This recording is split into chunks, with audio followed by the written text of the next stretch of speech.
Muito obrigado mesmo pela presença de todos, e é muito legal, mais do que qualquer academicismo, tudo mais, a coisa do afeto, né? Nesse momento, a realização, que não é só da representação, mas é de todos que estão falando, tudo mais, aí no seminário. Então, eu vou apresentar brevemente. Primeiro teremos a fala do Rafael Alonso, a quem eu saúdo. Eu converso muito com a Flávia e, às vezes, ela menciona o seu companheiro, e o Capella menciona também bastante. Eu sei que ele estuda Flusser bastante, que é um pensador tão importante, né, um dos grandes intelectuais que passaram pelo Brasil e produziram aqui coisas maravilhosas.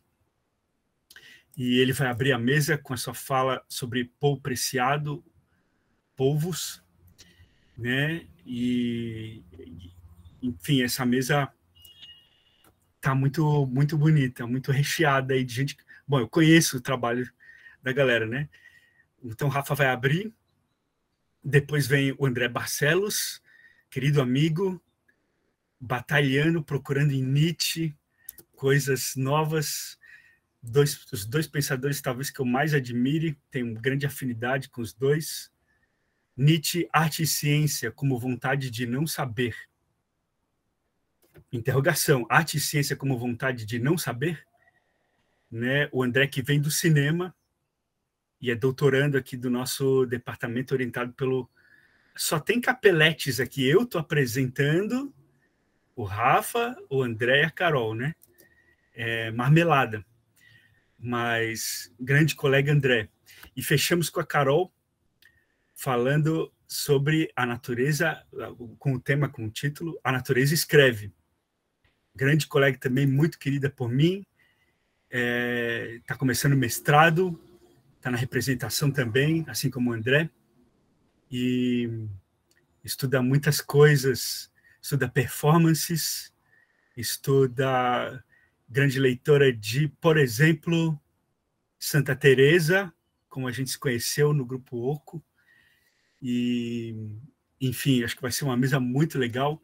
A gente vai ouvir os três, cada um tem 20 minutos, depois uma conversa, para a gente debater tudo que foi tratado. Então, por favor, Rafael, sua palavra, Rafael Alonso, esteja à vontade. Obrigado, Diogo. Boa tarde para todo mundo. Acho que, assim como o Arthur comentava antes, o seminário dos alunos é algo que também me dispara gatilhos afetivos.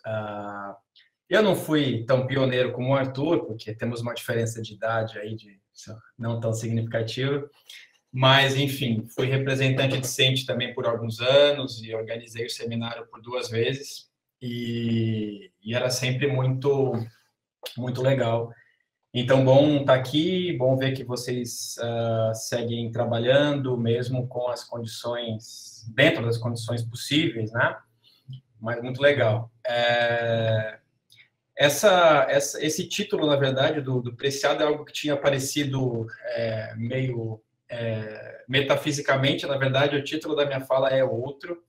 Eu sou um grande sou um grande admirador do Preciado, mas a minha fala de hoje, que eu intitulei A Natureza que Fala à Câmera não é a mesma que fala ao olhar? Que natureza? Interrogação. Ela talvez seja um pouco mais óbvia, já porque parte do famigerado O Narrador, do Walter Benjamin, de 1936. Talvez é importante dizer que eu, lógico, me interesso bastante pelo tema proposto, leio questões afins, mas não sou exatamente um pesquisador destas questões. Então, eu vou tentar, de alguma maneira, dar alguns palpites aqui sobre a questão. Talvez o movimento que eu fiz foi de voltar para alguns textos bastante conhecidos, bastante pisados, especialmente O Narrador e a obra de arte do Walter Benjamin, para tentar pensar nesses textos tão conhecidos como textos que, de alguma maneira, estavam postulando novas questões do ponto de vista da cultura, eu fui voltar a esses textos tentando pensar o que também dizem a respeito da natureza. Vamos lá. O título, então, é A Natureza que Fala à Câmara Não é a Mesma que Fala ao Olhar. Que natureza? Abrindo a minha fala como um epílogo, eu selecionei uma série de passagens, de trechos, especificamente do ensaio O Narrador, do Walter Benjamin. Ou seja, o que eu estou chamando de metáforas naturais que estão no texto. Vamos lá, como maneira introdutória. Página 197. Aqui eu vou citar o Benjamin seguidamente, tá, gente? Página 197. Eu estou pegando aquela velha edição da Brasiliense, traduzida pelo Rouanet. Página 197. Ou melhor, esses traços aparecem como um rosto humano ou um corpo de animal aparecem num rochedo, para um observador localizado numa distância apropriada e no ângulo favorável. Página 200. Embora ocasionalmente se interesse pelo maravilhoso, em questões de piedade, preferia uma atitude solidamente natural. Página 202. Devemos imaginar a transformação das formas épicas segundo ritmos comparáveis aos que presidiram a transformação da crosta terrestre no decorrer dos milênios. Página 204. Por isso, essa história do Antigo Egito ainda é capaz, depois de milênios, de suscitar espanto e reflexão. Ela se assemelha a essas sementes de trigo que durante milhares de anos ficaram fechadas hermeticamente nas câmaras das pirâmides e que conservam até hoje suas forças germinativas. Ainda na página 204. Quanto maior a naturalidade, grifo eu, com que o narrador renuncia às sutilezas psicológicas, mais facilmente a história se gravará na memória do ouvinte, mais completamente ela se assimilará à sua própria experiência e mais irresistivelmente ele cederá à inclinação de recontá-la um dia. Página 205, essa citação famosíssima, né? O tédio é o pássaro de sonho que choca os ovos da experiência. Seus ninhos, as atividades intimamente associadas ao tédio, já se extinguiram na cidade e estão em vias de extinção no campo. Página 208. A morte é a sanção de tudo que o narrador pode contar. É da morte que ele deriva a sua autoridade. Em outras palavras, grifo eu, suas histórias remetem à história natural. Página 210. Já se foi a época, diz Leskov, em que o homem podia sentir-se em harmonia com a natureza. Schiller chamava essa época o tempo da literatura ingênua. O narrador mantém sua fidelidade a essa época, e seu olhar não se desvia do relógio diante do qual desfila a procissão das criaturas, na qual a morte tem seu lugar, ou à frente do cortejo, ou como retardatária miserável. Página 215. Comum a todos os grandes narradores é a facilidade com que se movem para cima e para baixo nos degraus da sua experiência, como numa escada. Uma escada que chega até o centro da terra e se perde nas nuvens. É a imagem de uma experiência coletiva, para a qual mesmo o mais profundo choque da experiência individual, a morte, não representa nenhum escândalo, nem um impedimento. Ainda na página 215, o feitiço libertador do conto de fadas não põe em cena a natureza como uma entidade mítica, mas indica a sua cumplicidade com o homem liberado. O adulto só percebe essa cumplicidade ocasionalmente, isto é, quando está feliz. Para a criança, ela aparece pela primeira vez no conto de fadas e provoca nela uma sensação de felicidade. Página 217. A hierarquia do mundo das criaturas, que culmina na figura do justo, desce por múltiplos estratos até os abismos do inanimado. Convém ter em mente a esse respeito uma circunstância especial. Para Leskov, esse mundo se exprime menos através da voz humana que através do que ele chama, num dos seus contos mais significativos, a voz da natureza. Acontece, acrescento eu, que a voz da natureza nesse conto do Leskov é uma corneta de caça, isto é, algo como um berrante, um instrumento técnico. Penúltima citação do narrador do Benjamin, página 219. Contudo, poucos ousaram mergulhar nas profundezas da natureza inanimada, e não há muitas obras na literatura narrativa recente nas quais a voz do narrador anônimo, anterior a qualquer escrita, ressoe de modo tão audível como na história de Leskov. E, por fim, na página 221, podemos dizer que os provérbios são ruínas de antigas narrativas, nas quais a moral da história abraça um acontecimento, como a era abraça um muro. Muito bem. Dito isso, vamos lá.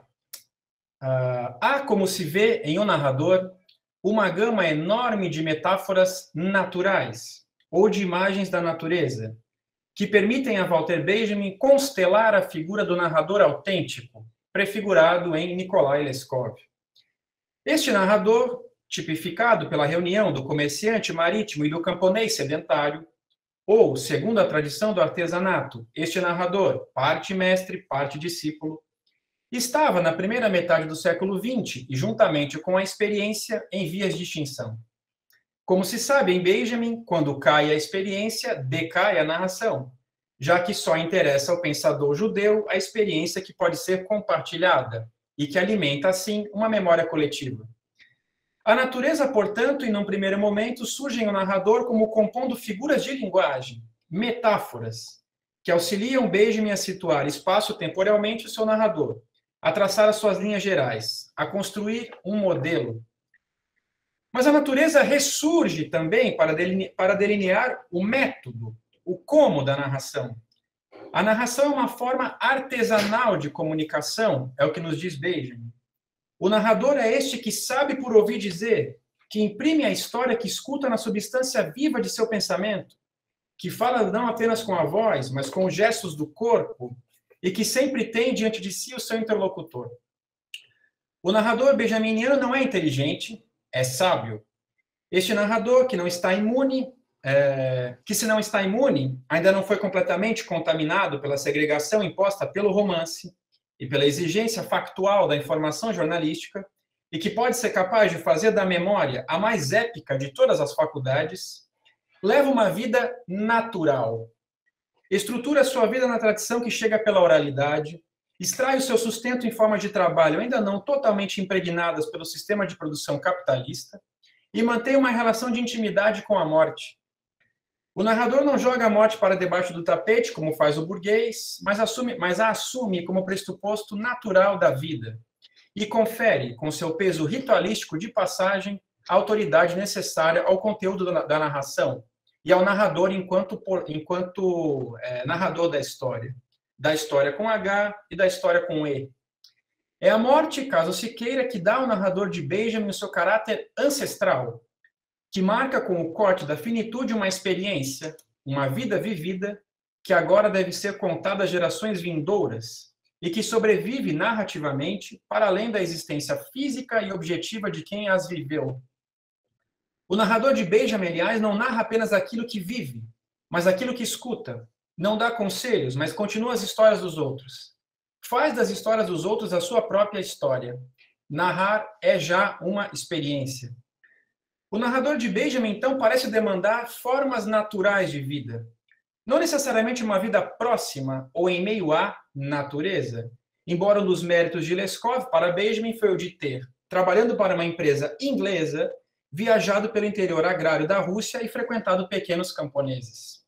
Benjamin não parece reivindicar o narrador artesão, mas um narrador artesanal. Não parece postular um contato necessariamente próximo com a natureza, mas com o natural. Sendo assim, Benjamin tece um método narrativo, um conceito, que, na condição de um modelo, embora organize e oriente uma prática, não deve ser reproduzido ou imitado. O narrador de Benjamin pode ser Leskov, mas pode ser também Proust ou Kafka. Ainda assim, em um narrador, este elemento natural está muito presente. O narrador pode compartilhar a sua experiência porque a vivencia imediatamente, isto é, em relação não positivada e não cientificista com o meio e com os outros com os quais forma a comunidade. Como se costuma comentar hoje em dia, a sua ontologia não se separa da sua epistemologia. Ele vive aquilo que conhece. O narrador de Benjamin controla a sua experiência, mas não no sentido de fazer dela um experimento, como parece temer Giorgio Agamben. De todo jeito, no mesmo momento em que Benjamin, ao desenhar o seu modelo de narrador, avalia o que estaríamos perdendo, tradição oral, trabalho manual, experiência, narrativas longas e que demoram, ele também tenta pressentir em ensaios como a obra de arte Pequena História da Fotografia, o que poderíamos estar ganhando, sem nunca, em ambos os casos, deixar os seus leitores em alerta sobre o pior dos cenários, num caso e no outro. Quando exemplifico o conceito de aura, este contato com o aqui e agora da obra de arte original, a aparição única de uma coisa distante, por mais próxima que esta esteja, Benjamin nos diz que, abre aspas, observar em repouso numa tarde de verão uma cadeia de montanhas no horizonte, ou um galho que projeta sua sombra sobre nós, significa respirar a aura dessas montanhas desse galho. Fecha aspas. Sem voltar à já batida e improdutiva celeuma sobre se Benjamin está lamentando ou festejando a perda da aura, importa ressaltar aqui que ele lança a mão de uma imagem da natureza para fazer o seu leitor imaginar a aura.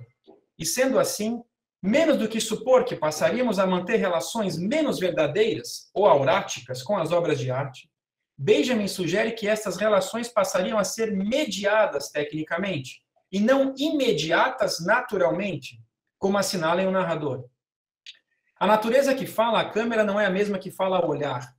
A questão que se levanta assim é o que a câmera poderá oferecer ao olhar e à leitura, e até que ponto seremos capazes de elaborar teorias estéticas que não sejam apropriáveis pelo fascismo, desejo pronunciado por Benjamin na abertura da obra de arte.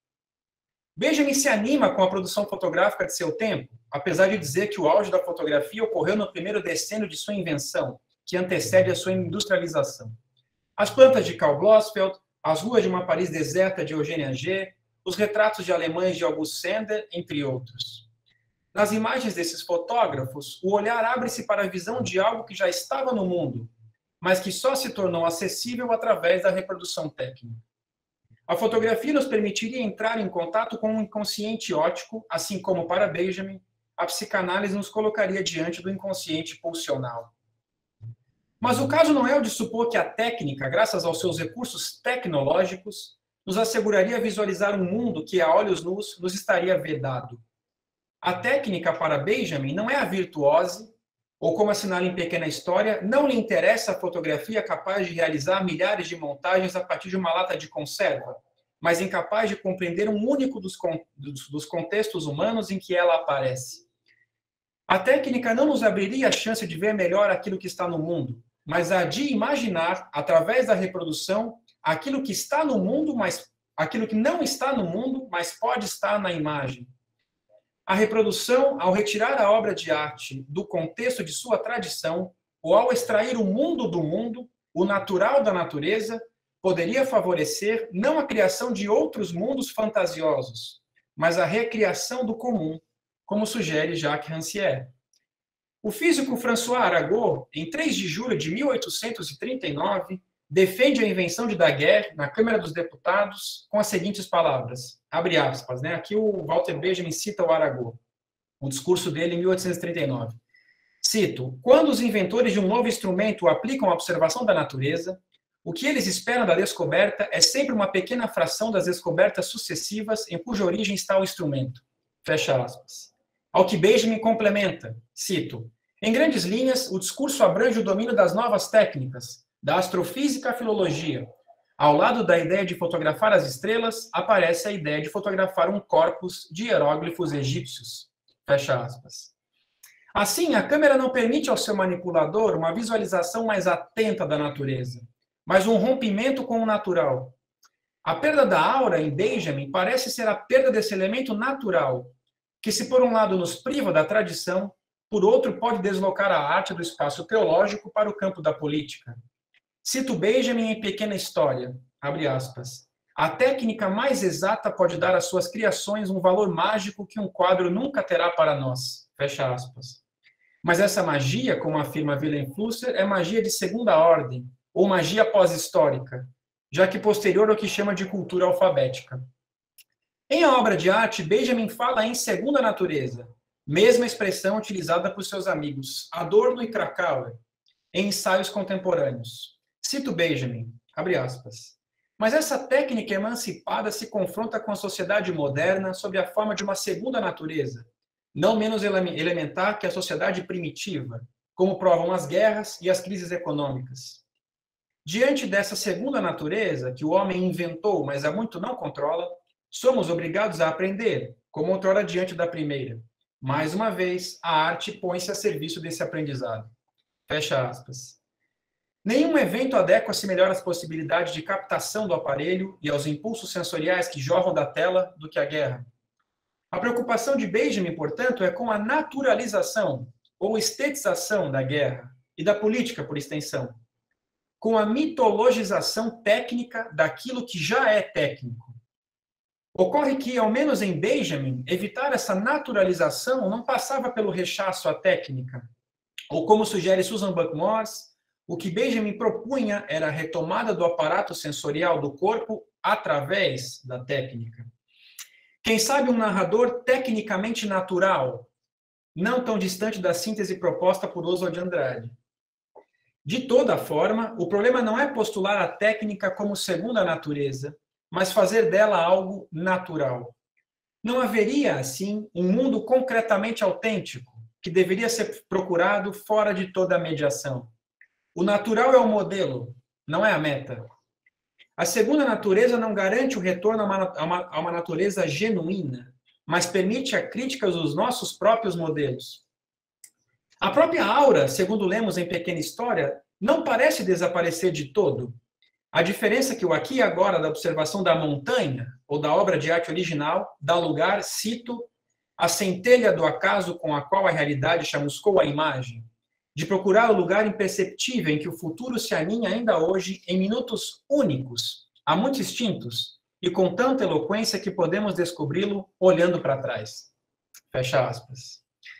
Se o observador da tarde de verão acredita ver conscientemente a cadeia de montanhas que está à sua frente, aquele que observa em 2021 uma fotografia do século XIX está vendo algo que estava lá no mundo e que de alguma forma está na imagem, mas que o fotógrafo, se viu, ainda assim o registrou inconscientemente.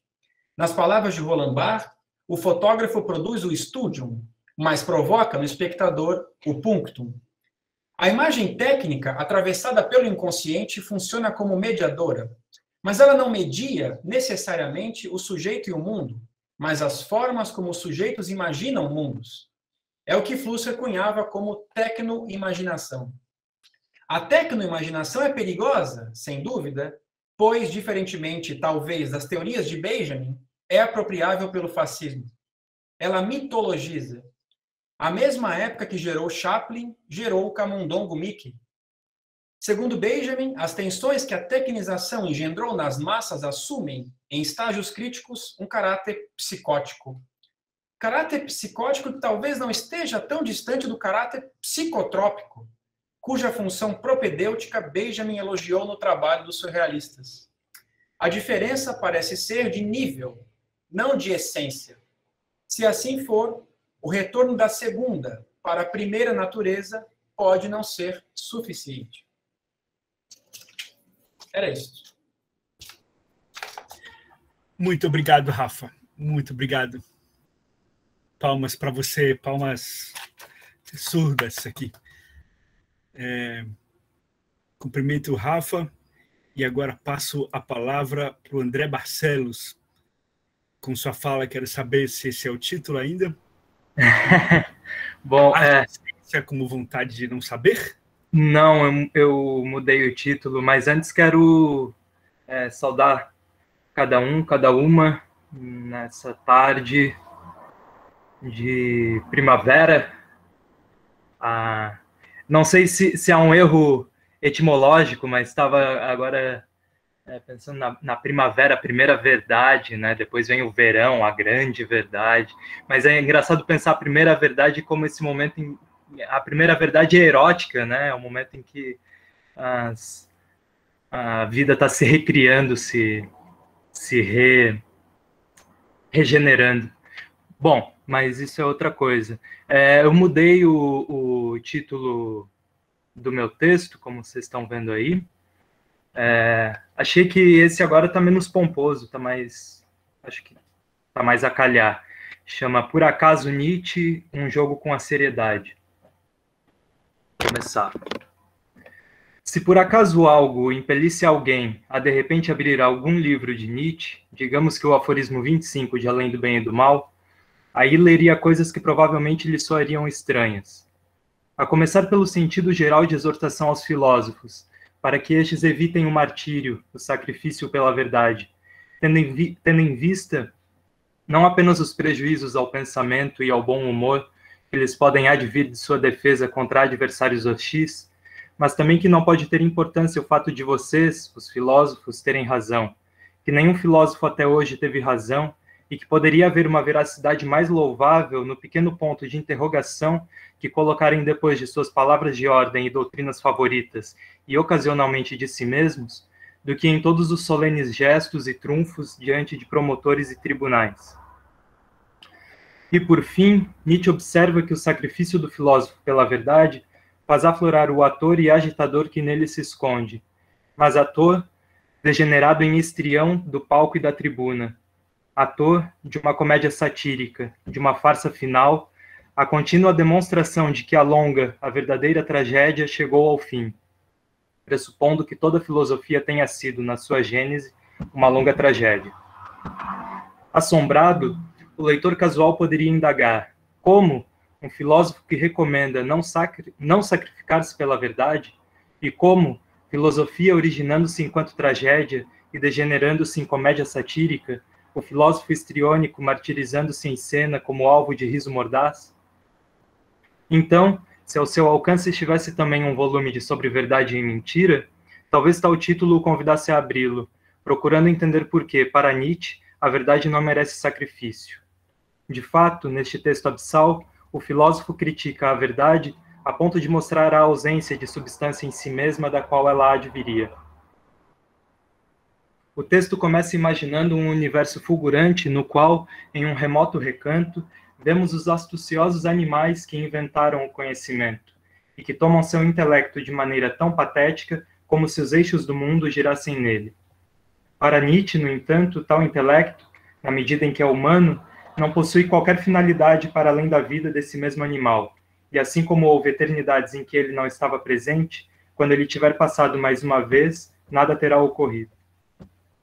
O filósofo sugere o intelecto como uma função biológica, um instrumento auxiliar para a conservação da vida para a conservação na vida de indivíduos frágeis, não conduzindo-os propriamente à verdade, mas ao seu suposto contrário, ao engano, desenrolando suas principais forças na dissimulação, pelo fato de aqueles a que serve não possuírem chifres e presas afiadas para lutar pela existência. Como no caso dos humanos, entre os quais a arte da dissimulação atinge seu cume e constitui a tal ponto a regra e a lei que quase nada é mais incompreensível do que como pode vir à luz entre os homens um legítimo e puro impulso à verdade.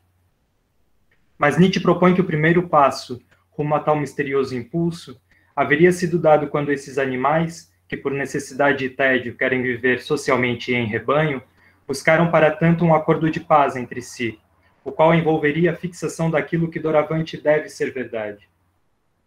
Observando-a, então, como dever de um animal de rebanho, Nietzsche nota que as leis da verdade se fundamentariam na legislação da linguagem, ou seja, na designação uniformemente válida e impositiva das coisas. Desse modo, o mentiroso, ao contrário do veraz, se definiria como aquele que abusa das convenções consolidadas por meio de trocas arbitrárias ou inversões dos nomes, inclusive. O engano, contudo, não seria em si considerado ruim pelos humanos, mas apenas quando lhes causa dano, e somente neste caso o mentiroso seria expulso do rebanho. Em sentido análogo, daquilo a que chamam verdade, os humanos desejariam apenas as consequências agradáveis, que conservam a vida, de tal modo que seriam indiferentes ante o puro conhecimento sem consequências e hostis às verdades possivelmente prejudiciais e destruidoras. Aprofundando sua crítica à ideia de verdade, Nietzsche descarta até mesmo a mais remota possibilidade de as designações convencionais, as palavras, a linguagem, se adequarem às coisas que nomeiam, e as apresenta como transposições arbitrárias, subjetivas, não das coisas em si mesmas, em suas pretensas essencialidades, mas das relações das coisas com os homens, que para tanto servem-se da ajuda das mais ousadas metáforas. De antemão, um estímulo nervoso transposto em uma imagem, primeira metáfora. A imagem, por seu turno, remodelada num som, segunda metáfora. e a cada vez um completo sobressalto de esferas em direção a uma outra totalmente nova. Se já aí o humano se enganaria acreditando saber algo das coisas de que fala, os conceitos representam para Nietzsche um adensamento do engano, pelo fato de serem palavras que devem coadunar-se a inumeráveis casos, mediante a inobservância do individual e efetivo, assim contrapondo-se à natureza, que desconheceria quaisquer formas e conceitos, e, portanto, quaisquer gêneros, mas tão somente um X que nos é inacessível e indefinível. O conjunto dessas observações leva Nietzsche a afirmar que as verdades são ilusões das quais se esqueceu que elas assim o são. Portanto, a obrigação de ser veraz que a sociedade, para existir, institui, seria a obrigação de utilizar as metáforas habituais, ou seja, a obrigação de mentir, conforme uma convenção consolidada, mentir em rebanho, num estilo a todos obrigatório, e assim fazê-lo inconscientemente, na medida em que o homem se esquece que é assim que as coisas se lhe apresentam, e mente, pois, da maneira indicada, conforme hábitos seculares. O leitor poderia fazer aqui uma pausa, acreditando entender por que Nietzsche, naquele aforismo, recomendava aos filósofos não se martirizarem pela verdade e por que seriam motivos de riso os que assim pretendessem continuar fazendo. Mas ainda lhe restaria inexplicada a identificação feita por ele entre a gênese da filosofia e a tragédia.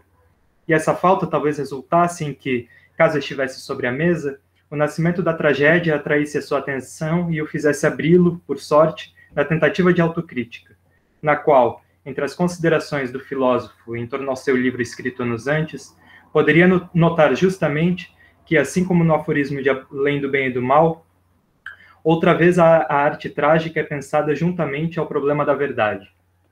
Enquanto, naquele aforismo, Nietzsche se dirigia mais propriamente à filosofia, que nasceria como tragédia, aqui ele mira a cientificidade como um todo, que haveria levado à morte da tragédia grega.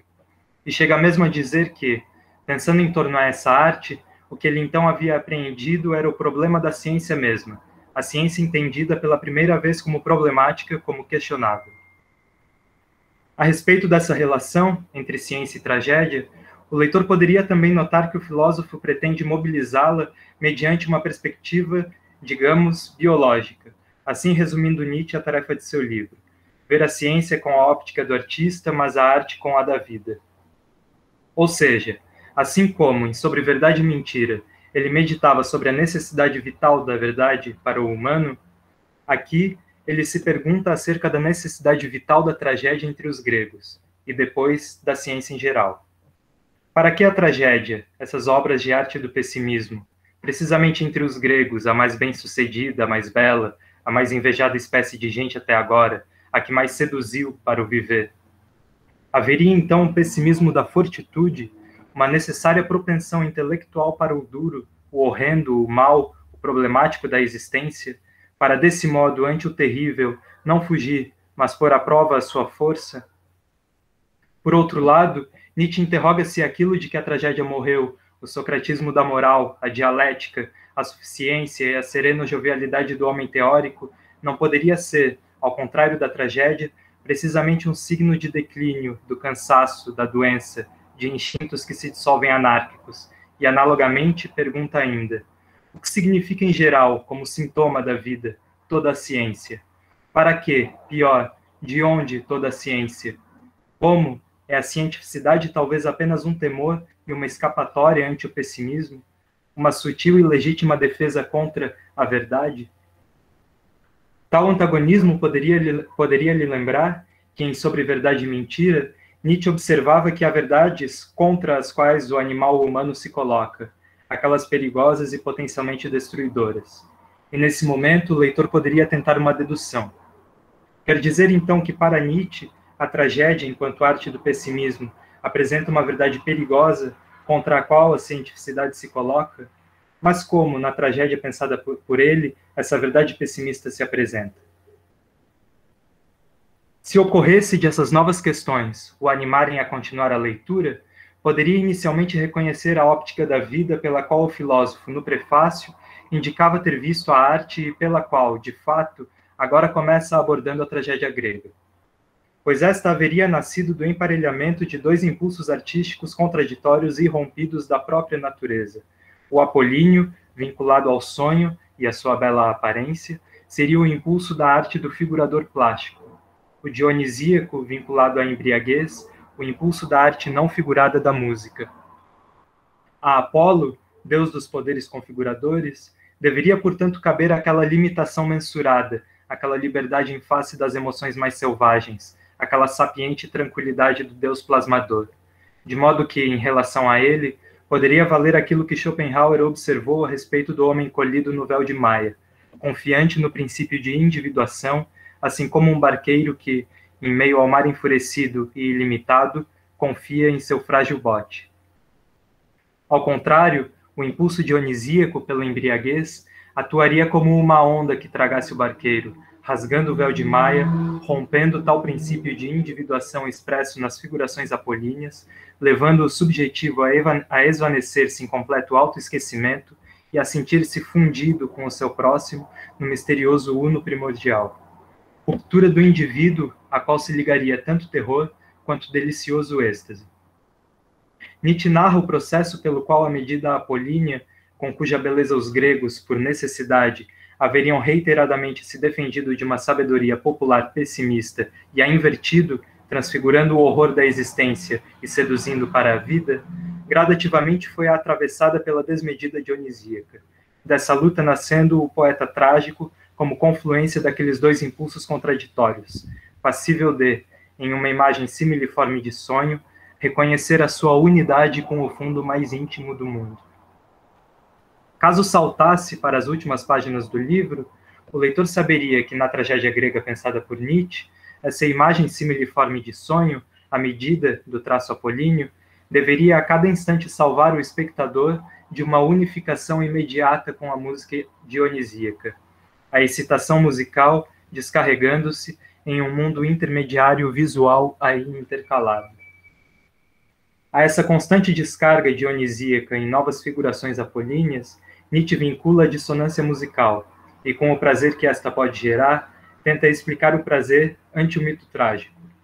Em suma, da parte do artista e do espectador trágicos, haveria um doloroso prazer tanto em relação à queda do herói mítico, quanto analogamente em relação à dissonância promovida pela violência musical dionisíaca, a romper incessantemente as figuras apolíneas em cena. De modo que caberia reconhecer na tragédia um fenômeno dionisíaco que torna-nos revelar sempre de novo o lúdico construir e desconstruir do mundo individual como eflúvio de um arquiprazer, de maneira parecida à comparação que é efetuada por Heráclito entre a força plasmadora do universo e uma criança que, brincando, assenta pedras aqui e ali e constrói montes de areia e volta a derrubá-los. Seria, então, contra essa verdade trágica que a cientificidade, aos olhos de Nietzsche, se colocaria, ou seja, contra a compreensão de que a contínua criação vital envolve também uma contínua destruição, de que tudo o que se crê individuar está fadado a se romper, toda figura fadada a desfiguração? Seria essa a verdade da filosofia em sua gênese enquanto tragédia, como propôs em Além do Bem e do Mal? E seria contra essa verdade que os amigos do conhecimento, sinalizando o fim da tragédia, oporiam a sua verdade, pela qual comicamente se martirizariam sem, contudo, terem a força trágica para assumir que, também ela, a sua verdade, está sempre em risco, que também ela é apenas mais um bote que a qualquer momento pode ser tragado pelo mar? Enfim, seria a cientificidade para Nietzsche uma negação da parte dionisíaca da vida, uma crença exclusivamente na ilusão apolínea, no véu onírico que atenua o terror da violência inerente à existência? Uma crença tão forte que chama de verdade sua ilusão? Essas indagações poderiam remeter o leitor de volta sobre verdade e mentira, caso se lembrasse de aí haver passado pelos mesmos termos. De fato, fazendo ecoar a contraposição entre o apolíneo e o dionisíaco, mas sem lançar mão desses nomes, Nietzsche aponta os humanos profundamente imersos em ilusões e imagens oníricas, com seu olho deslizando apenas ao redor da superfície das coisas e vendo formas, enquanto que, sobre si mesmos, sabem muito pouco ou mesmo nada, trancafiados como estão numa consciência orgulhosa e enganadora, ao largo dos movimentos intestinais, do veloz fluxo das correntes sanguíneas e das complexas vibrações das fibras. De modo que, na indiferença de seu não saber, o homem repousa sobre o impiedoso, o voraz, o insaciável, o assassino, como se, em sonhos, estivesse dependurado sobre as costas de um tigre. Analogamente, e em termos que outra vez lembram a dinâmica da descarga dionisíaca em figurações apolíneas, Nietzsche nota que apenas mediante o esquecimento de que todo conceito é o resíduo de uma metáfora, de uma transposição artística, de um estímulo nervoso em imagens, é que foi possível à humanidade erigir o edifício dos conceitos como um novo mundo, o mais consolidado, universal, conhecido, humano, e em virtude disso, como um mundo regulador e imperativo, contraposto àquele mundo intuitivo das primeiras impressões. Essa contraposição entre o mundo conceitual e o intuitivo poderia chamar a atenção do leitor, caso lhe lampejasse aquele antagonismo que, em O Nascimento da Tragédia, Nietzsche sugeria entre a cientificidade e a arte trágica. Se assim ocorresse, talvez notasse principalmente no que segue que a ciência, como um todo, é novamente questionada e conjecturada como defesa contra verdades perigosas. Pois seria naquele edifício de conceitos, fundado no esquecimento do humano, enquanto sujeito artisticamente criador, que o pesquisador científico operaria, preenchendo e ordenando, em seu interior, o mundo empírico inteiro, isto é, o mundo antropomórfico. Nele se amparando contra forças terríveis que lhe rompem constantemente e que opõem às verdades científicas, verdades de um tipo totalmente diferente. Mas Nietzsche ressalva que o impulso metafórico, do qual advêm os conceitos desse mundo firme e regular, não é contudo por eles subjugado nem domado. E embora não se refira nomeadamente à tragédia, aponta o mito e, em linhas gerais, a arte, como sempre renovado âmbito de sua ação, de modo que, nunca definitivamente cristalizado em verdade científica, o impulso metafórico, perpetuamente, demonstra o ávido desejo de configurar o mundo à disposição do homem desperto, sob uma forma tão coloridamente irregular, inconsequentemente desarmônica, instigante e eternamente nova como a do mundo do sonho. Sendo assim, finalmente poderia parecer ao leitor que, para Nietzsche, a diferença entre ciência e arte estaria na maneira como lidam com esse impulso comum. Aquela, chamando de verdades, as ilusões metafóricas sobre as quais, com afinco, sustenta seu mundo. Esta, promovendo sempre novas ilusões e arriscando, desse modo, todo mundo constituído. E como já sugerido em O Nascimento da Tragédia, o motivo dessa diferença de conduta seria uma diferença de força. Sendo o intelecto humano, a princípio, um instrumento de um animal frágil, orientado para a dissimulação, pode ele trabalhar na fortificação do edifício científico, sobre o qual o homem necessitado se pendura e se salva ao longo da vida. Ou, tornado livre e desobrigado de seu serviço de escravo, achando-se então maximamente opulento, rico, orgulhoso, versátil e arrojado, pode jogar com a seriedade, tomar o mesmo edifício como apenas um cadafalso e um brinquedo para seus mais audaciosos artifícios. E quando ele o estraçalha, embaralha e ironicamente o reagrupa, emparelhando o que há de mais diverso e separando o que há de mais próximo, ele então revela que não necessita daqueles expedientes da indigência e que agora não é conduzido por conceitos, mas por intuições. E quando, observa Nietzsche, do antagonismo entre o conceitual e o intuitivo, este sai vitorioso, então, sob circunstâncias favoráveis, pode tomar forma uma cultura e fundar-se o domínio da arte sobre a vida. É isso. Obrigado, caro André. Valeu. Muito massa, meu cara. Muito obrigado pela sua contribuição. Sempre muito bom aí ouvir sobre Nietzsche. Aí tenho questões. E passo a bola agora para Carol, grande. A Natureza Escreve é o título da fala dela. Carol, manda bala aí. Quer dizer, não mande bala, mande flechadas de coração. Sua fala, minha cara, 20 minutos. Muito obrigado, André. Oi, gente, boa tarde. Primeiro dizer que eu estou muito feliz com essa mesa, com todo mundo que está participando, E, nossa, as falas estão muito afinidade, eu acho que parece até que foi a gente que escolheu, assim, essa mesa, né? Eu vou pedir para a Suzy projetar meus slides, por favor. E vou começar. Então, eu queria compartilhar com vocês aqui um trecho de uma viagem que eu tive durante minha pesquisa de mestrado, e já aviso que é uma fala que está em construção, está em andamento, inclusive estou bem animada para a discussão depois, e vai ter muito mais perguntas que respostas. Mas é isso aí, estamos aí para isso. Vamos lá, eu ia fazer um texto pronto, depois comecei a fazer um diferente, me arrependi no meio, porque foi muito mais difícil fazer assim.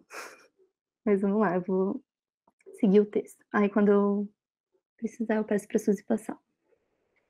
Então, a partir de um conto, A Confissão de Lúcio de Mário de Sá Carneiro, comecei a pensar um certo movimento que anima o narrador. O movimento é desencadeado pela luz, de maneira irresistível, dolorosa e no limite destrutiva. As luzes da cidade, que se confundem com outras fontes luminosas mais estranhas, não deixam Lúcio descansar. Perturbado, desperto, ele se move ao redor da luz, sem conseguir apreendê-la. Ao mesmo tempo, está fascinado. As luzes são belas, focos de desejo e criação.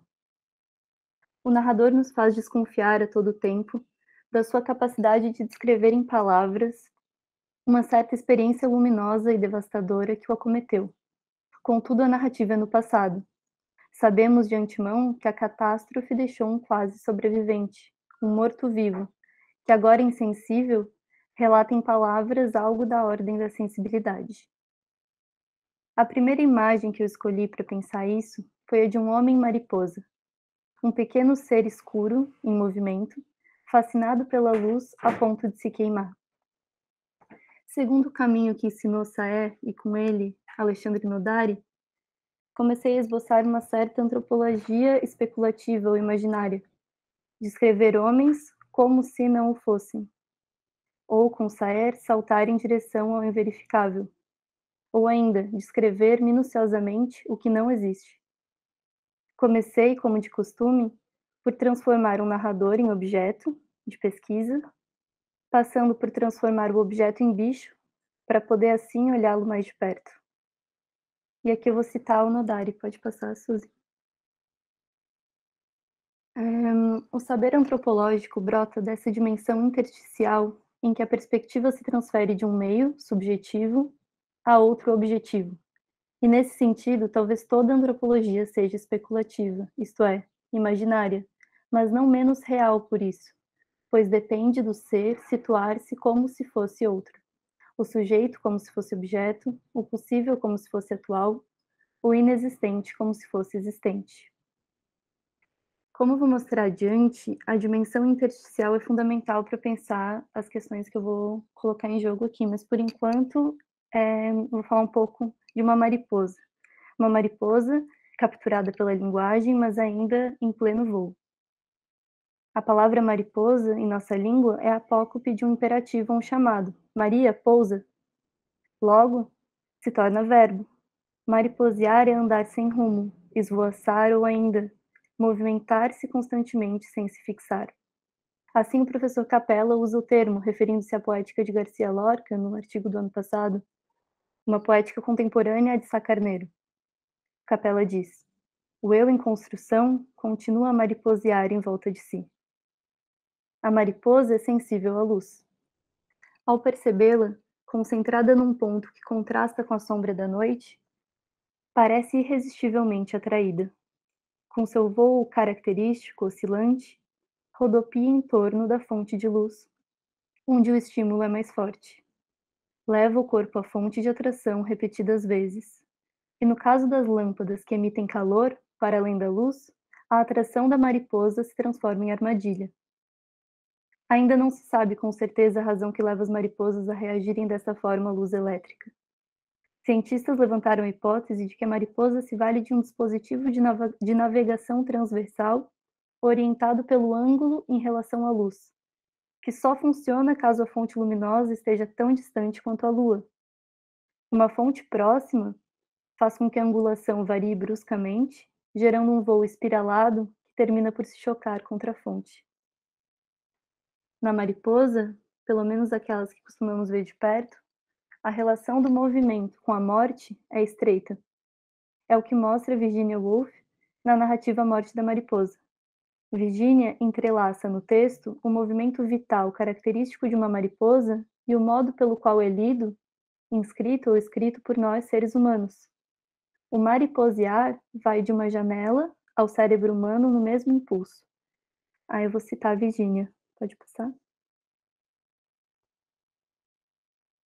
Observando, era como se tivesse enfiado uma fibra da enorme energia do mundo, finíssima, mas pura, naquele corpo frágil e diminuto. Sempre que ela cruzava a vidraça, eu imaginava que o fio de luz vital se tornava visível. Não era nada, ou quase nada, além de vida. No entanto, por ser tão pequena e uma forma tão simples da energia que ondeava pela janela aberta e infiltrava os corredores estreitos e intrincados do meu cérebro e o de outros seres humanos, havia nela qualquer coisa ao mesmo tempo maravilhosa e patética. Era como se alguém tivesse arrancado uma minúscula gota de pura vida e enfeitado muitíssimo de leve com penugem e penas. Depois é enviado para dançar e zigue-zaguear, a fim de nos mostrar a verdadeira natureza da vida. O mariposear coloca em cena a vida e a morte. Como toda cena, se repete a cada vislumbre humano desse comportamento. Mas como pensar a memória de um voo de mariposa? Como fazer com que ele, de algum modo, sobreviva ao encontro da luz, de modo a permitir uma narrativa no passado? Com essas questões em aberto, depois que a gente já tinha definido que o seminário seria sobre natureza, eu fui ler Stefano Mancuso, que descreve o estado da arte, o estado da ciência, no que diz respeito ao conhecimento das plantas. Lá, por acaso, eu encontrei outro termo, que por alguma razão que eu ainda não tinha elaborado, me pareceu mais preciso para o que eu estava procurando. O termo é tropismo, na definição de Mancuso. Tropismos são respostas ao ambiente que se manifestam em movimento. As plantas crescem direcionalmente em resposta a um estímulo externo. Entre os mais comuns, destacam-se o crescimento relacionado à gravidade, o geotropismo, e o crescimento relacionado à luz, ou fototropismo. Por que trocar o mariposear pelo tropismo, no meio do caminho? Antes de tudo, porque o que eu estudo é um texto. Um texto, como uma planta, quando se movimenta em direção a algo, seja o centro da Terra ou a luz do Sol, cresce. Um texto, como uma planta, como ensina Kotia, referindo-se só às plantas, coincide com a forma que inventa. Deixa traços, marcas e cresce de volume, ainda que diga com todas as letras que não saiu do lugar. A cada vez que nega o crescimento, cresce mais um pouco. Comecei a perceber que a estagnação dita do narrador é traída pelo movimento do texto, que se desdobra e prolifera em busca da luz inalcançável. Numa anotação de diário, Sá Carneiro resume seu procedimento assim. Suzy, pode passar, por favor? Então, ele resume assim: dar por frases a ideia do além. O além, o vago, os desequilíbrios do espírito, os voos da imaginação. Isso se dará por meio de uma mistura de coisas raciocinadas, coerentes, com súbitos mergulhos no azul, tempestades de palavras que se emaranhem, se assanhem, se entredevorem e precipitem. Uma soma de parcelas de espécie diferente. A concretude do seu trabalho não lhe escapa. O que eu tenho é a construção técnica de um arquivo, a acumulação de registros de salto à luz. O movimento das palavras não à toa é descrito com vocabulário próprio à descrição da natureza. Enfim, a questão das espécies, de devorar, de precipitar. Como pensar posto isso, a relação desse narrador, colocado a esvoaçar pelo autor, por sua vez embrenhado na linguagem, e como a natureza se articula nesse jogo? Para tentar avançar nessas questões, vou me deter na leitura que faz Jacques Derrida do ensaio sobre a origem das línguas de Rousseau.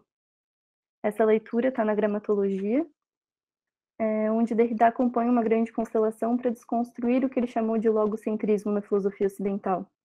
O logocentrismo privilegia a voz como presença do sentido do ser, e exclui sistematicamente a escritura e a série de deslocamentos derivados dela. Derrida constrói uma leitura na qual suas aparentes contradições, no caso, as contradições aparentes de Rousseau, são regidas por um conceito que ele diz sem dizer, ou diz de contrabando, o suplemento.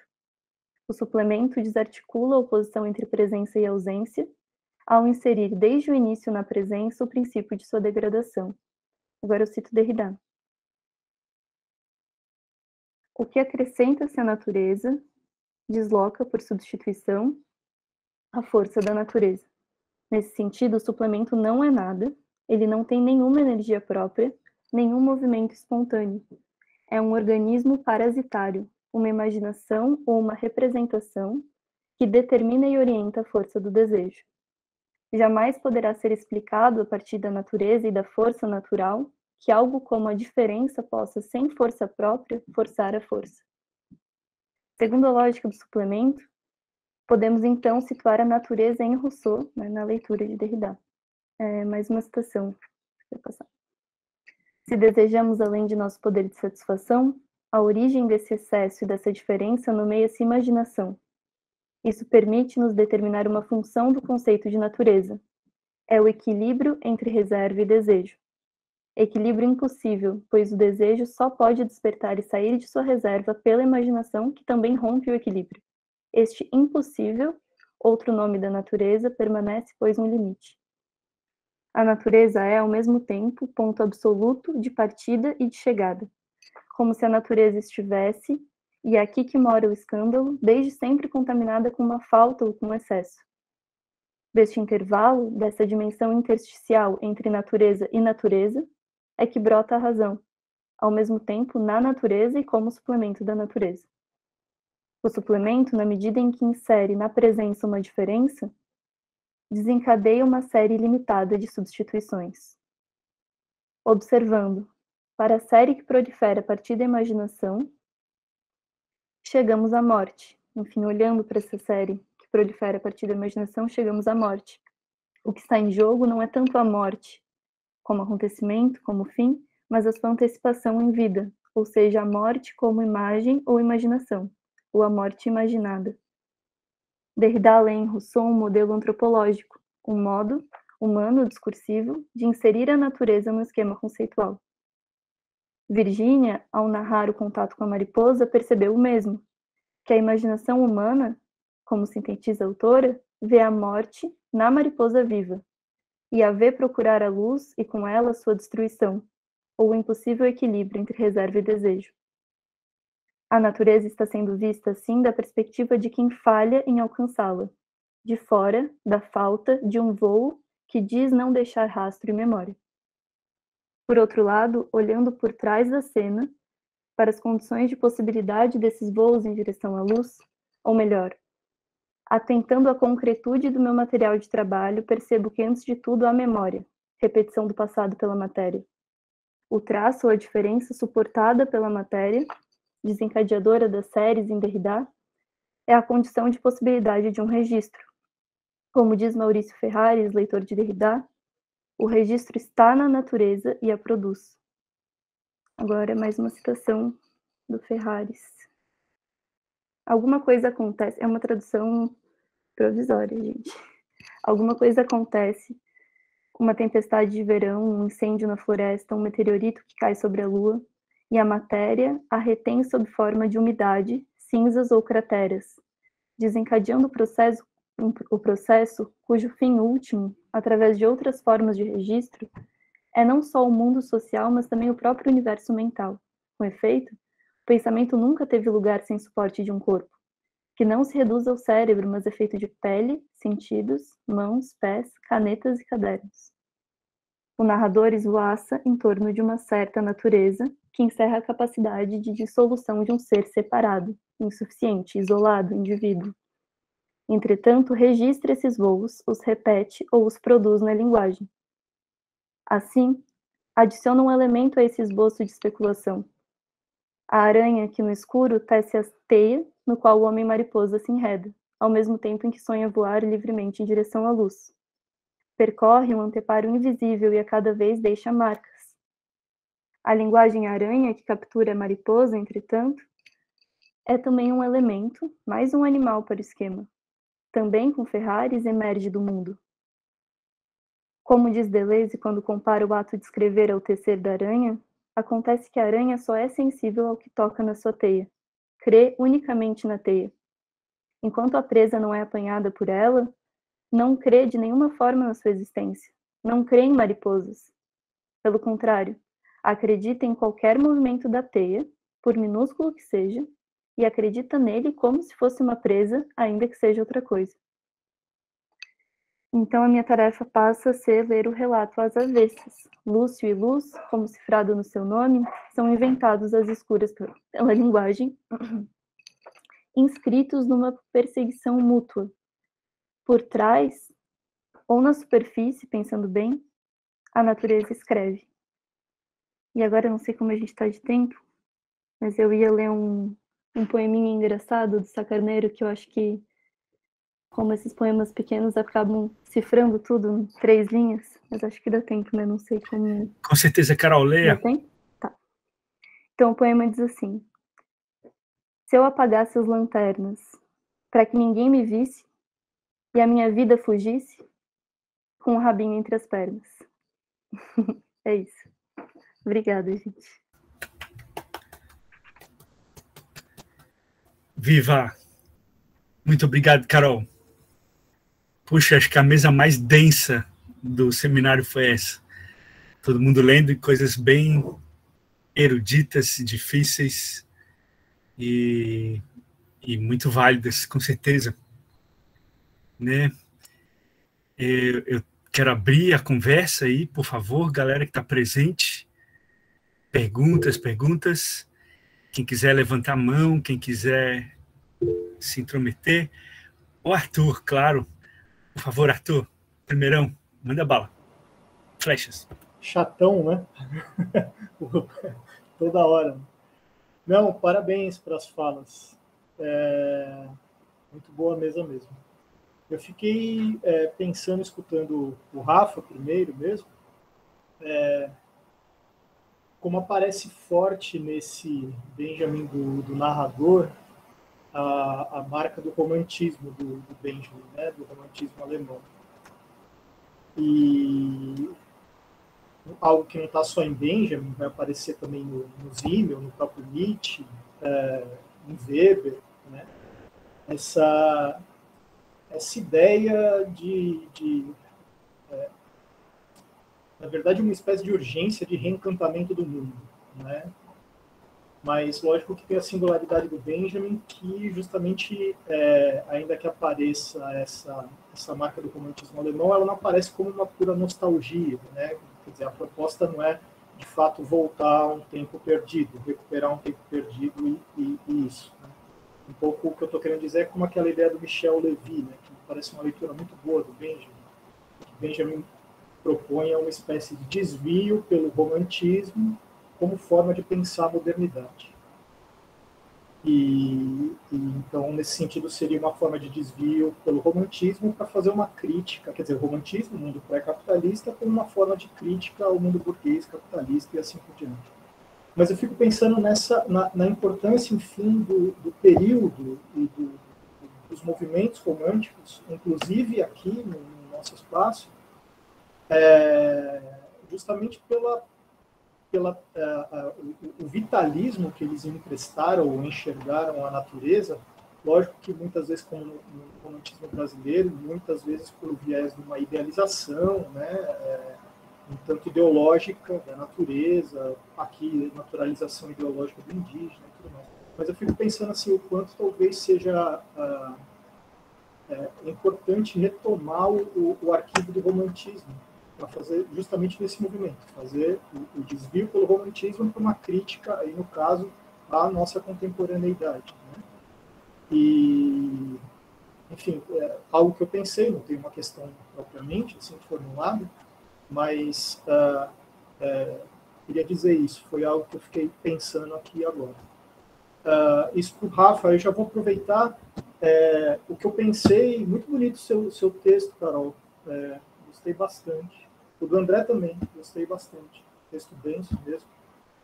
Mas o que eu estava pensando no teu texto, Carol, quando você fez a a passagem pelo Mancuso e a questão do tropismo, eu fiquei pensando também o quanto o tropo, né, como figura retórica ou filosófica, que talvez possa render, né, nesse pensamento a respeito da natureza como impossível, né?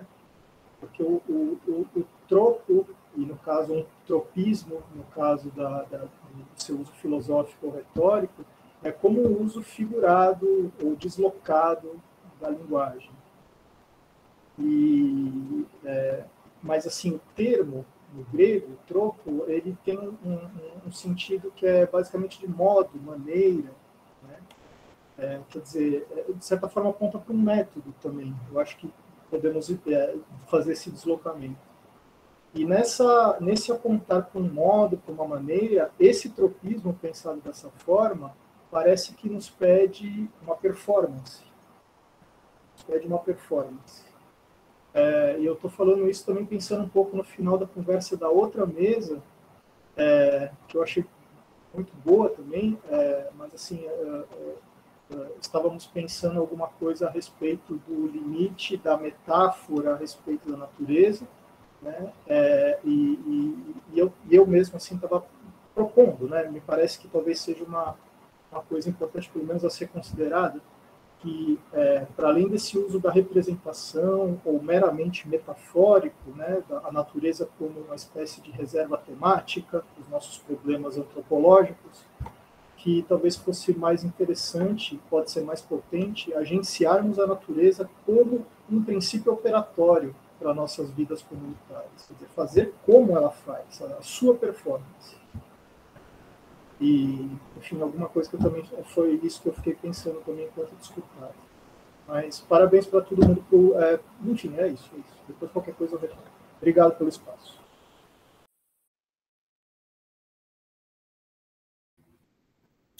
Algum dos integrantes da mesa quer comentar a fala do Arthur?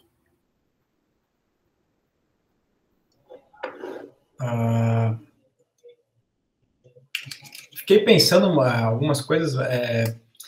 Enfim, primeiro, acho que a mesa anterior acabou, de fato, refletindo sobre como pensar a natureza enquanto um princípio operatório, né? Para além do seu elemento metafórico. E acho que você, Carol, está num caminho muito bonito fazendo isso. Acho uma pesquisa muito promissora. Não conheci, primeiro contato que estou tendo com o seu trabalho, eu acho que, enquanto eu tentei falar de maneira mais metodológica aqui, vi você realizando isso de uma maneira muito bonita. Eu tô de acordo contigo, Arthur. Acho que tem um Walter Benjamin romântico que ainda está, talvez, gritando enquanto o fascismo estetiza a política, o comunismo vai politizar a arte, mas ele já tinha percebido que a política seria estetizada. Talvez a política sempre foi estetizada, né? Até um pouco a minha hipótese de trabalho, que eu não coloquei diretamente, mas está no fundo da minha reflexão, é essa, ou seja, a política está estetizada, e o que nós vamos fazer a partir de agora? Talvez o interessante do Walter Benjamin, se a gente pensa, sei lá, esse sujeito romântico, cindido, etc. e tal, vamos lá no Goethe, Sofrimento do Jovem Werther, esse sujeito que ele vai para o mundo do trabalho, ele não se completa, ele vai para a vida contemplativa, também não rola e tal. O próprio Benjamin, em alguma medida, está nesta cisão. É muito, por mais que, sei lá, seja uma data por vezes até imaginária, mas é muito engraçado supor que o narrador e a obra de arte datam de 36, né? Porque ele está, por um lado, de fato, tentando ainda tomar esse elemento natural, mas pensando ou já pressentindo que as relações passariam a ser tecnicamente mediadas, né? Então, talvez o próprio esforço do Benjamin, me parece, é tentar perceber como esse narrador poderia performar tecnicamente sem abandonar esse pressuposto que ele elabora no texto narrador, né? Então, acho que essa própria questão que a gente postula hoje em dia me parece que era a própria questão do Benjamin, ou seja, ele tava pensando formas de performar mesmo, ou seja, de tomar esse narrador que ele elabora pensando o Leskov tecnicamente. E eu não sei se a gente está muito distante disso, me parece que não, ou seja, parecemos ainda nesta bifurcação entre retorno à natureza ou confiança no caráter político da reprodução técnica. Ou seja, nos entregamos às formas de produção e reprodução técnicas, confiando que é por aí que se passa e a política agora está aí, ou então vamos tentar um retorno a outras formas de pensamento, mas que possam também ser efetivas metodologicamente, né? E não apenas funcionar como metáforas que poeticamente soam muito bem, mas muito bem, né? E talvez foi por aí que eu tentei pensar, ou seja, partindo do pressuposto claro e simples, né? Ou seja, quem é o Walter Benjamin? O Walter Benjamin não é um camponês, não é um artesão, ou seja, né? Por mais que tenha sido chamado de trapeiro, né, por aí afora, ainda assim é um trapeiro metodológico, né? Porque cata fragmentos, etc. E tal. Então, me parece, enfim, só para dar uma pontuada nisso, que eu acho que sim, acho que essa perspectiva romântica faz muito sentido, e eu acho que o esforço de pensamento do Walter Benjamin na sua parte final de vida está muito concentrado nesse ponto, né?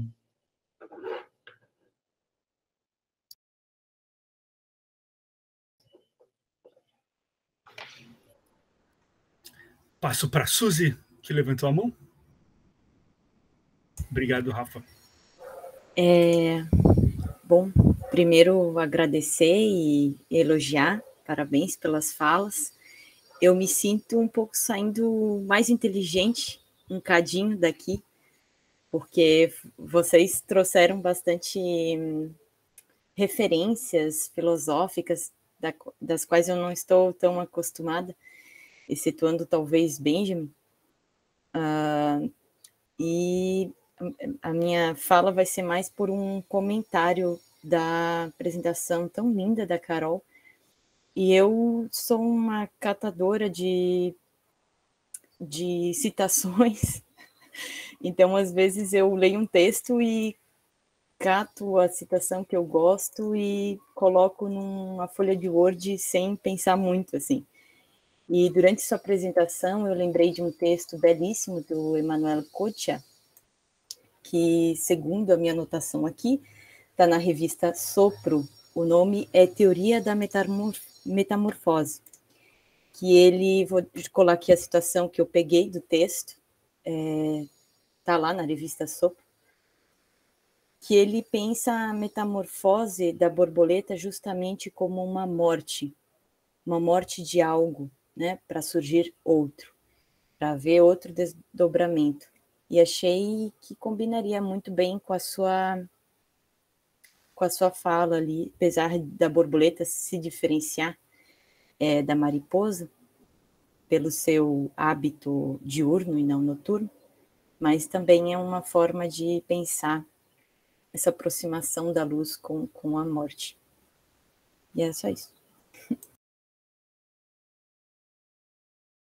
Não sei se alguém quer falar alguma coisa, mas eu queria responder o Arthur antes que eu esqueça o gancho, assim, que, nossa, eu concordo muito que esse recorte que eu trouxe aqui foi um recorte bem de compreensão minha, assim. Eu não tenho nenhuma deriva política ou de ação, assim, ainda, mas é justamente, digamos, foi o lugar, escolhi um lugar para mostrar, mas é para aí que eu tô indo, assim, de pensar que essa clausura desse sujeito que busca ele mesmo, um Narciso, enfim, eu tô pensando em escrever isso pro seu trabalho. E, inclusive, agradeço também pelo Ferraris, né, que foi você que indicou, enfim. Mas que eu quero... Agradecemos ao Raul. Tá, então é o Raul que tem que agradecer. Como vários outros vêm do Raul. Eu te agradeço, tu agradece o Raul. Enfim. mas é justamente isso que eu estava pensando, de primeiro compreender essa clausura, compreender qual é a trama, qual é a armadilha que esse narrador está preso e que essa pessoa está presa, porque, enfim, o Sacaneiro se matou com 26 anos e por mais que tenha toda uma fortuna crítica querendo ignorar completamente para colocar a força toda no texto, eu acho essencial, assim, porque é uma pessoa homossexual que não conseguiu viver nesse mundo. E eu quero trazer essa clausura e pensar modos de escape, digamos, quase como um manual de como viver sendo um narciso, como o narciso pode sobreviver no mundo. É isso que é por aí que eu vou, mas esse pedaço foi a compreensão dessa clausura, e por isso Rousseau e Derrida, assim, porque eu acho que Derrida entendeu muito bem esse lugar, essa presa, enfim. E eu também fazer uma pergunta para o André sobre essa diferenciação de ciência e arte que ele traz. Enfim, traz a ciência como uma verdade da metáfora, uma metáfora verificada, enfim, uma metáfora autorizada, não sei qual seria a palavra melhor, e a arte como uma fábrica de ilusões, é isso? Enfim, depois você me fala. Mas eu fiquei pensando que é justamente isso, que por mais que a gente queira fazer essa força de usar esses procedimentos naturais para pensar o mundo, a gente sempre tem que lembrar que também a ciência é uma metáfora mesmo a ciência sendo ciência é uma metáfora. Eu acho que o teu texto traz muito isso, que eu senti que não tinham trazido ainda no evento. Esse caráter artístico e metafórico da ciência, e não só o contrário, né? Enfim, fiquei pensando nisso. Passo a palavra. Eu acho que a contraposição que o Nietzsche faz, ele parte do suposto de que a gente não se relaciona com coisas dadas, né? A gente não dá nome a coisas dadas. As coisas dadas nascem do nome, da metáfora, né? Da relação. Elas são como um salto, aquele salto em imagem e depois em palavra. É interessante porque eu estava seguindo a leitura do Nascimento da Tragédia, ainda hoje, e daí, assim, porque num primeiro momento ele fala da cientificidade como um medo daquele horror da existência com o qual a tragédia conseguiu lidar através da beleza apolínea, né? Esse embate dionisíaco e apolíneo. O dionisíaco seria haveria uma sabedoria dionisíaca da vida que consideraria a vida como um horror, como a vida sempre envolvendo a morte em si mesma, mas para não desejar a morte, para não querer outra vida, os gregos teriam contraposto a ilusão apolínea. A cientificidade seria, para ele, num primeiro momento, no Nascimento da Tragédia, seria uma fuga em relação a esse horror, né? Seria esquecer que ela mesma é ilusão, tanto quanto a ilusão apolínea. Ou seja, seria um desejo de outra vida. Só que no decorrer do texto ele mostra que talvez o próprio socratismo, a lógica, o socratismo, o conceito, seria também talvez uma vontade de vida, um modo de... porque daí ele traz o pessimismo. Se os gregos foram pessimistas e por isso eles chegaram à tragédia como modo de não negar o horror da existência, mas transfigurar ele na tragédia, a ciência, de algum modo, seria também um modo de querer continuar vivo, pelo próprio processo, né, de se agarrar à vida no próprio processo do conhecimento. Então, eu acho que assim, essa contraposição que ali no texto fica meio nítida, né, muito excludente entre uma coisa e outra, talvez ela possa ser mais nuançada, assim. Mas não sei se respondi a tua pergunta. A minha tentativa de montar o Sobre Verdade e Mentira com o Nascimento da Tragédia é porque me parece que nos dois textos ele está meio que falando a mesma coisa, assim.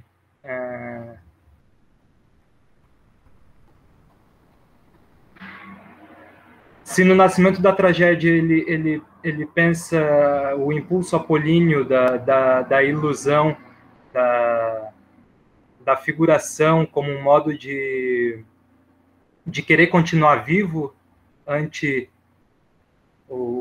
a constante destruição, que é a vida, no Sobre Verdade e Mentira o impulso é análogo, né? A verdade é um impulso análogo. É também um estancamento, um traço em relação à continuidade da vida. Fico pensando, sei lá, eu acho que depois o Bataille vai desdobrar isso quando ele pensa a imanência e a transcendência, a continuidade e a descontinuidade no erotismo, né?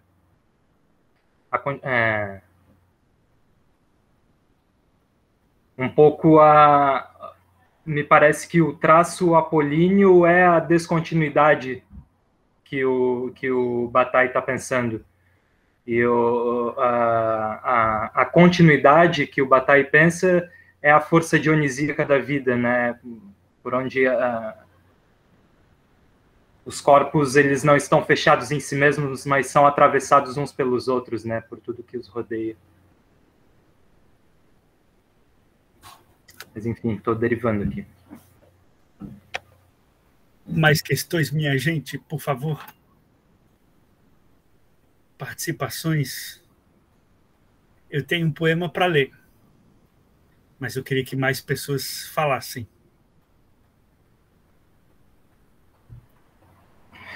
O Arthur colocou um como ser aqui, né? Acho que daria para trazendo o Weihinger, a filosofia do como ser também, né? Acho que o Nietzsche coloca quando ele contrapõe a arte como uma afirmação da ilusão, como a ilusão que não se esquece que é ilusão, e a verdade como uma ilusão que se esqueceu que é ilusão. O Weihinger fala também do dogma, a verdade como uma ficção que se dogmatizou, né? Ela para. Acho que isso me traz várias questões que eu acho que tem a ver com o que o Diogo, durante a fala do Alexandre Nodari trouxe, né? Como a gente pensar, como é que a arte ainda pode ter alguma potência revolucionária, né? E daí o Alexandre fala, bom, talvez hoje em que as artes estejam com tanta fúria em que a gente esteja vendo tanta necessidade de censurar as artes, significa que talvez esteja aí, né? A arte ainda representa um perigo à constituição de verdades dogmáticas e tal, né? E daí eu fico pensando que talvez um meio seja isso, a gente não esquecer de que a gente vive metaforicamente, que a gente vive, né, na ilusão. e de promover isso, né? Não deixar a ilusão se dogmatizar.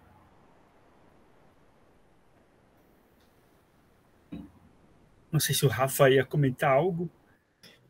Não, eu só ia dizer que nessa linha Weihinger, etc., ciência, ficção, talvez mesmo esses animais que por vezes a gente vai comentando, a mariposa, por exemplo, parece que eles nunca operam no sentido, na sua existência científica, né?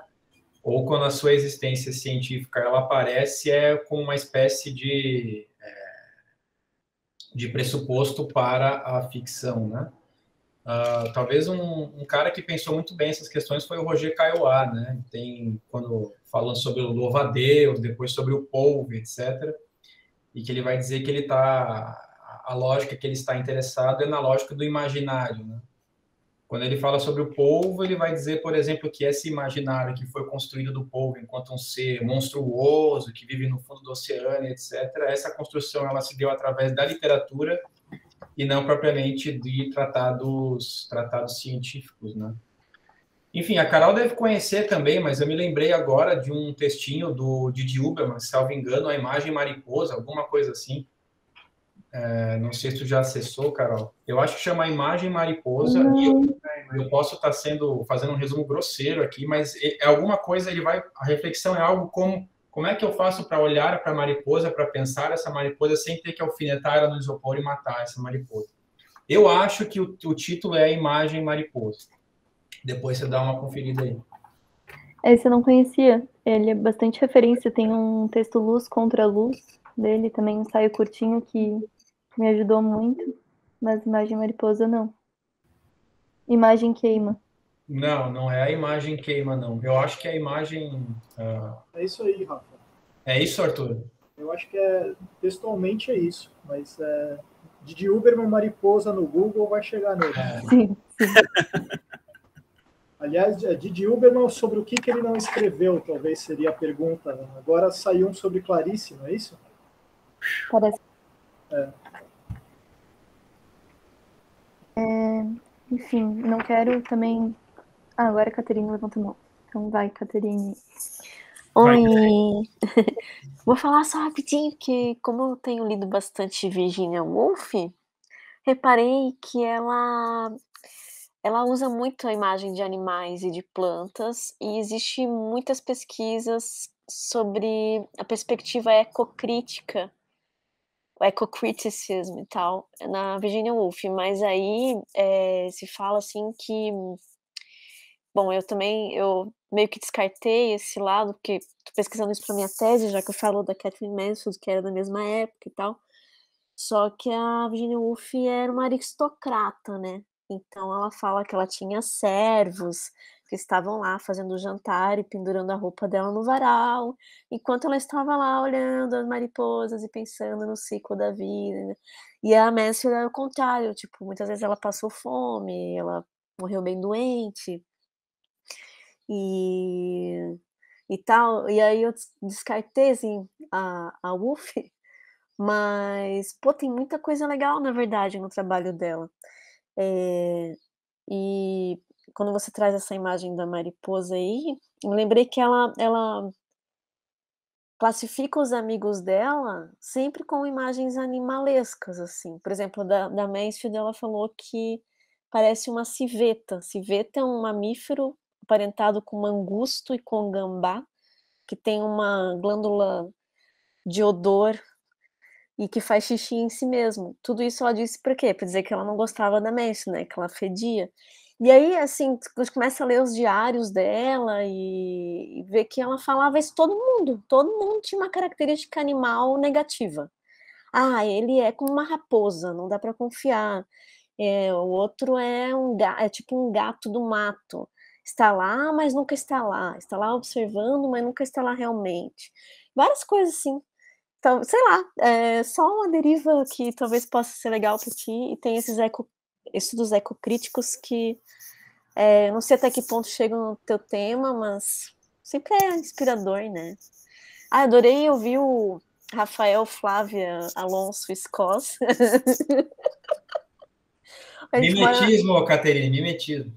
pô, a gente mora na mesma cidade, mas eu nunca encontro vocês, e às vezes eu queria ser uma mosquinha para ir lá nas aulas, nas suas aulas e nas atividades, poder ouvir, porque é sempre muito, muito, muito bom. Quando abrir aí atividades para ouvintes nas suas aulas, me chame, que eu não estou assim tão longe, só do outro lado da cidade. Estou mais longe dos colegas da UFSC. E o André que fez um luz contra luz ali, nietzscheano. Muito bom o seu texto, André, muito obrigado, viu? Eu acompanhei aqui, lembrando das minhas épocas nietzscheanas, e aí lembrei que no Et Homo, ele fala muito da natureza, né? Ele fala que é importantíssimo, abandonando a perspectiva ali de ficar... como é que ele falava, né? Bom, vou fazer de novo a frase. Ele falava da importância de você ir para a montanha, você caminhar, botar o pé no chão, sabe? Sair do lugar, não ficar tentando, dentro do mesmo lugar, tirar um pensamento. Que ele se obrigava a dar uma caminhada diária, por exemplo, depois de uma certa época, quando ele percebeu que estava perdendo a sanidade de tanto pensar, assim. No Et Homo, não sei o que isso colabora com vocês. Já tô parando de falar. Tchau, obrigada.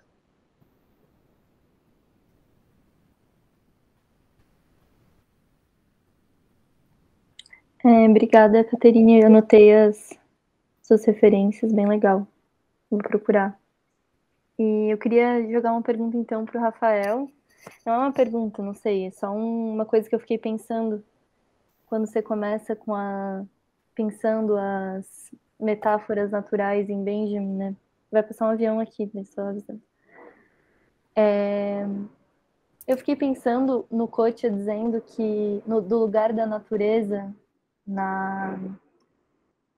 no pensamento, dizendo que é um lugar acessório, cosmético, um lugar marginal, mas marginal num sentido inofensivo, assim.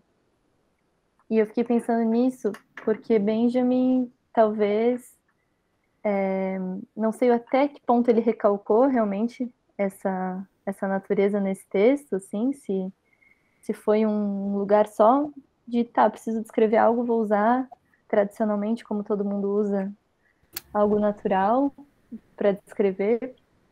Mas eu acho interessante pensar esse lugar, assim, do acessório também, porque é um texto tão curto e tão... cada palavra é importante, né, o narrador. Então, buscar esse lugar acessório do narrador eu achei muito interessante. E fiquei curiosa, assim, se você pensou nisso, assim, no quanto marginal é isso dentro da estrutura do narrador, ou quanto seriam quase cifras, quase pedaços significativos, assim.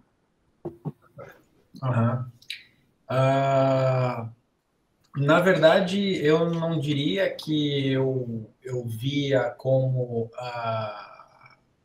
algo marginal ou propriamente acessório. Era algo que eu já sacava que estava ali, mas eu confesso que relendo esse texto para aulas recentes e depois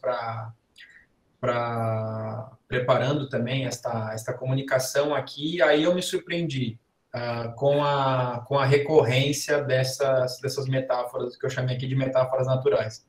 Tanto até que eu fiquei pensando, nossa, será que eu leio todas no começo da minha fala? As pessoas vão se cansar de partida, né?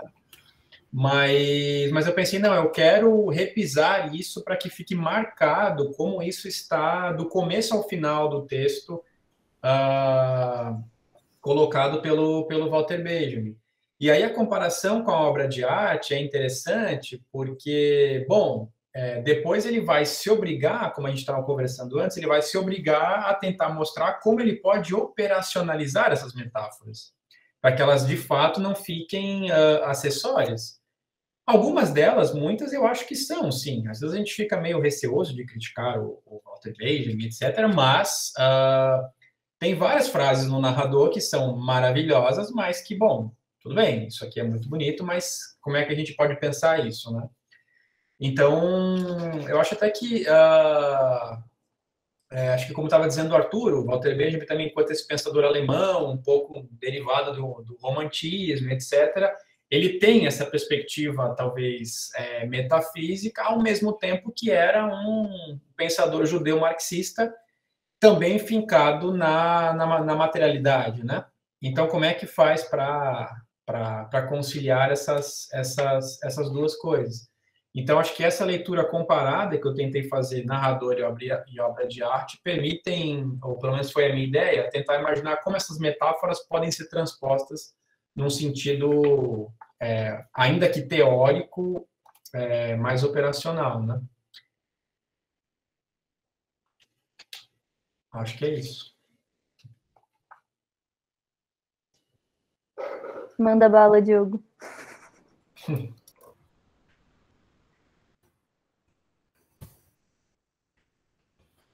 Menina, Mário de Sá Carneiro, homossexual não adaptado. Eu queria ser mulher para me poder estender ao lado dos meus amigos nos banquetes dos cafés. Eu queria ser mulher para poder estender pó de arroz pelo meu rosto, diante de todos nos cafés. Eu queria ser mulher para não ter que pensar na vida. E ser muitos velhos a quem pedisse dinheiro. Eu queria ser mulher para passar o dia inteiro a falar de modas e a fazer potã muito entretida. Eu queria ser mulher para mexer nos meus seios e aguçá-los ao espelho antes de me deitar. Eu queria ser mulher para que me fossem bem estes enleios, que num homem, francamente, não se podem desculpar. Eu queria ser mulher para ter muitos amantes, e enganá-los a todos, mesmo ao predileto, como eu gostava de enganar o meu amante loiro mais esbelto, com um rapaz gordo e feio de modos extravagantes. Eu queria ser mulher para excitar quem me olhasse. Eu queria ser mulher para me poder recusar. Ah, que te esquecesse sempre das horas, polindo as unhas, a impaciente das morbidezas louras, enquanto ao espelho te compunhas. A da pulseira duvidosa, a dos anéis de jade e enganos, a dissoluta, a perigosa. É incrível esse poema, né? Não sei se ele estava certo agora que eu li. Não sei se você lembra, Carol, se ele está corretinho. Acho que não, né? Ah, não vou lembrar assim, então... Desculpem, mas é maravilhoso demais da conta, assim. Minha gente, temos fala às 6h30, é a fala da Raquel, Raquel Eltemann, da Mercedes Rodrigues e do Byron, tá imperdível, igualmente como essa, assim mesmo, galera de peso, tá lindo, e muito obrigado, Rafa, Carol e André, pelas falas. Realmente eu acho isso, foi a mesa mais densa do seminário, vai ter que rever e pescar todas as referências lindas aí que vocês trouxeram maravilhosamente aí, vocês são demais. Um abraço, queridos. Tchau, gente, obrigado. Obrigada, gente, até daqui a pouco. Tchau, pessoal. Obrigada, gente, parabéns pelas falas, Diogo, obrigada pelo imperdível da próxima vez aí. O peso do professor. Beijo, Camila.